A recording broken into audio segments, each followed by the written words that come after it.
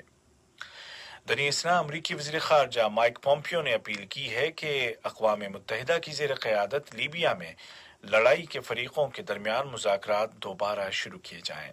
انہوں نے روس اور دیگر ملکوں سے مطالبہ کیا کہ وہ لیبین کرائسس میں مداخلت کو بند کریں۔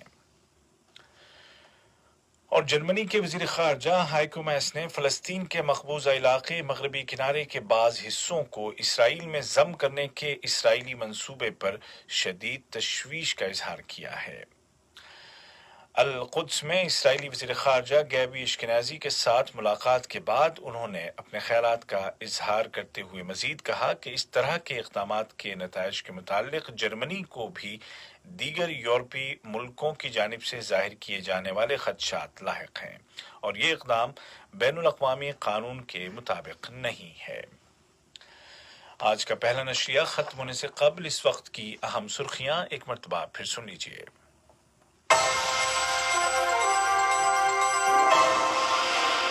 صاحب سمو امیر شیخ تمیم بن حمد آل ثانی نے جمہوریہ برونڈی کے صدر کی وفات پر ملک کے عبوری اور نو منتخب صدور کو تعزیت کے برقی پیغامات ارسال کیے۔ ملک میں نافذ احتیاطی تدابیر کو برقرار رکھتے ہوئے کیبنٹ نے 15 جون سے پابندیوں کو نرم کرنے کا فیصلہ کیا ہے۔ اور عالمی ادارہ صحت WHO نے خبردار کیا ہے کہ عراق میں اٹلی جیسی صورتحال پیدا ہو سکتی ہے، جبکہ یہاں قطر میں کووڈ-19 سے ریکور ہونے والے مریضوں کی تعداد 49,413 ہو گئی ہے۔ اردو ریڈیو قطر سے آج کا پہلا مفصل نشریہ اپنے اختتام کو پہنچا۔ ہمارا دوسرا نیوز بلیٹن شام ٹھیک 7:30 بجے پیش کیا جائے گا۔ آج کے اس بلیٹن کو آپ تک پہنچانے میں ہماری تکنیکی معاونت کی سعد الیافعی نے۔